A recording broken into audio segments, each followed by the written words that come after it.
Nasreen Absolutely. Mehmood Kasuri is the founder of the largest privately owned education systems and a bold innovator at a time when everything was closed down after the nationalization. She started with something which is now today 300,000 a student body with a staff of 17,000 plus the Beaconhouse school system, which is now a multinational corporation.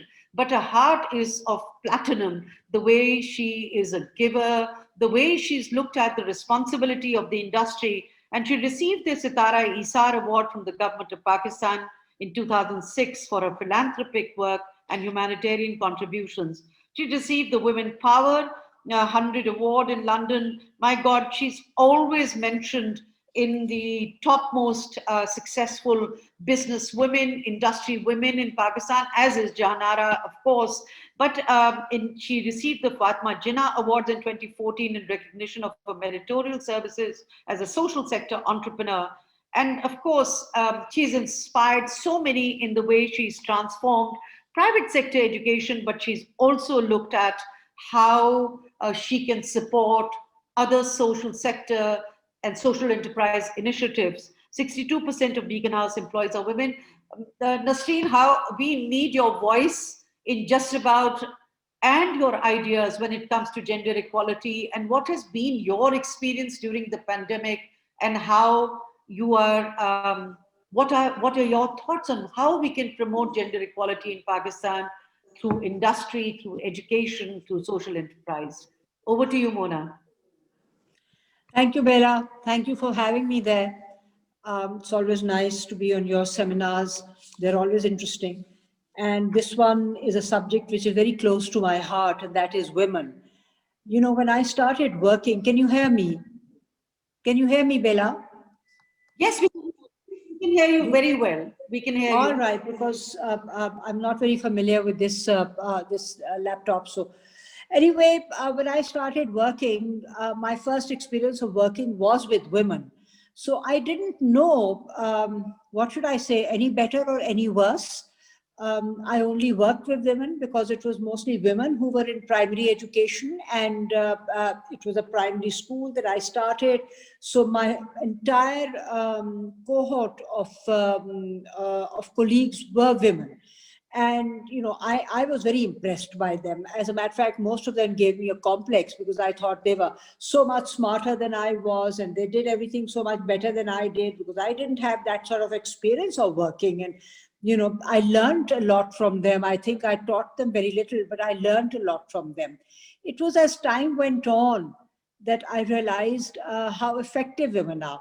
Women, as we all know, have to wear many hats. They have to wear, if they're working women, they have to wear, they still have to continue to wear the hat of a wife and a mother and a sister, and, a lot of social responsibilities. So that way, women tend to organize their time much more effectively. They are, they are very sort of good with time management, because they have so many responsibilities. They manage their time very well. I find that most women will waste very little time in the workplace because they have to get home to a number of other responsibilities. And there is the integrity part also. There is, we always, when we talk of integrity, we look at financial integrity. There is a thing called intellectual integrity also. And I find that women have intellectual integrity. So you see, starting with working with women, because in education there are mostly women, I then later on chose to work with them because I find that it was, you got so much better quality of work out of women. And obviously, I mean, I try to support the women as much as possible. A lot of women who come into the workforce don't always do it out of choice. A lot of them do it out of compulsion. And there are issues. People have financial issues. They have, all sorts of issues because of which they come into the workforce, and they need emotional support also. Which emotional support one needs to as part of your job as a, what should I say, as a boss, that emotional support you need to provide these women who are working for you. And as far as encouragement is concerned, the best way of encouraging women is to make sure that they are paid the same for their labor as men are. They should not be paid less for the same job, of course. Because I remember going to my husband's farm once, and there were a lot of women doing farm labor. And I asked the manager there. I said, "They're mostly women. Don't you have men here who want to work?" And he said, "Yes, there are, but women are cheaper." I was quite horrified because they were getting women to work because the traditionally in that part of the in that area, women were paid less than men, and they accepted it. You see, they sort of, because this is what was done through the ages. This is something that they accepted, and I said, look, this is very unfair. You should pay the same. And the man was quite horrified. He thought, I'd lost my mind or something, that, this was traditionally, this is how they worked in the villages. And anyway, I made them bring the wages up to the same level. The women were, of course, delighted, but, the farm manager was certainly not delighted. So there are a lot of inequalities when it comes to women, when it comes to the workplace, when it comes to the home. It starts with the home, where parents treat their sons and their daughters differently. They have a different treatment. And I think Sanya said this, that when you ask a woman in one of these rural areas how many children they have, they will only tell you how many boys they have, how many sons they have. The girls don't count. If you say bache, so they will, if they have 2 sons or 3 sons, they'll say 2 or 3. They won't the girls don't count. So the girls start with that treatment, and their sort of psyche develops like that. They don't expect any better. They feel that they were born into an inferior role, and that is why their parents treat them that way. So you see, when they come into the workplace, you need to also educate them that they should, their expectations. It's a very important that they have expectations of a certain level for them to be treated that way. If their expectations are below a certain level, they are treated like that. So, in my organization, the one thing that I make sure is that the men and women are paid the same for the same job that they do. And I know that even though they don't sit and do late hours, most women will wrap up and go home at 5 o'clock. But I know that in the 8 hours that they're there, they will give me better output in terms of work. And then, of course, there are, the government has to make laws. They have to make laws for companies to hire, to have, I'm not saying 50%, but you start with 10%, 15% women in their workforce, and better incentives for women in terms of providing daycare centers for children, which we have at all our schools. By the way, we have daycare centers at all our schools, and teachers bring their children there, and we don't charge anything for that. It's free of cost, because we want to retain our good staff even after they've had a child. So this is something that other companies can also do. Provide daycare centers for women to bring their children so that they don't have to quit their jobs. So, and the government can bring in other incentives, like maybe a lower tax rate for women, maybe,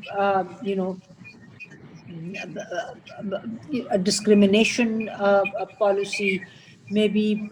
There are so many things that the government will can make into law. They can. It doesn't mean that it's going to happen overnight, but if the law is there, it's on the statute books. Eventually, it has an impact. It does have an impact, and over a period of time, things do tend to change. But change is slow in our part of the world, and change is slow because our level of education is very low. You see, change comes with education. Even enough men are not educated. Sorry, Bela, did you say something? There was a question, I think, but you must push for more than 24% women in the workforce because that's how low the women presence is.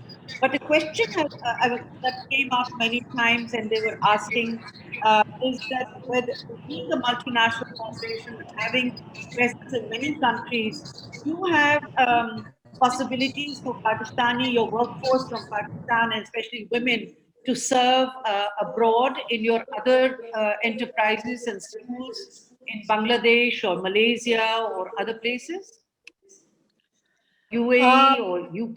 we we don't have an operation in Bangladesh anymore, but yes, there are women who opt to go abroad, and our school head in Oman is a Pakistani lady, and we had somebody from Pakistan in Malaysia for a very long time. See, so we usually send out when we need somebody in these places, we send out a questionnaire and a sort of a thing. And if somebody wants to go abroad and serve at one of our overseas schools, we're always happy to let them go and to facilitate it. But there are that many women who would like to go because they do have families, and it's not easy to sort of, walk out on your family. So, but we do encourage it. Yes, we do. Thank you very much.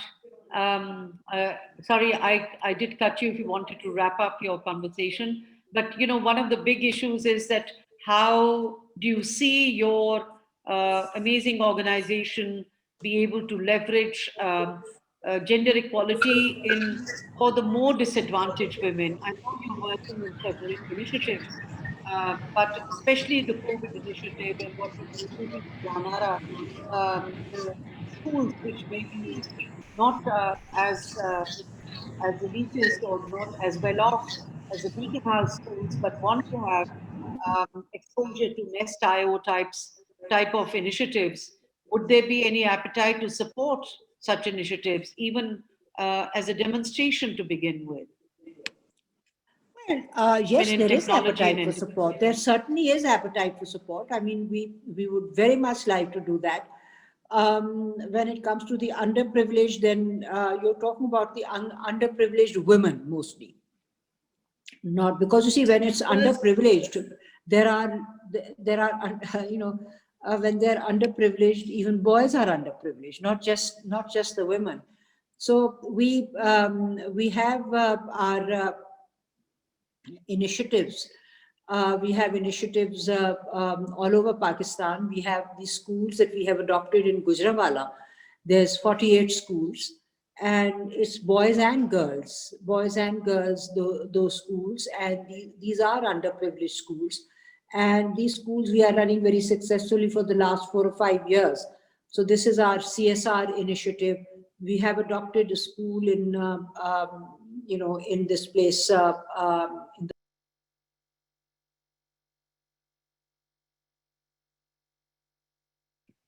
Nasreen, you're on mute. Nasreen, can someone unmute you?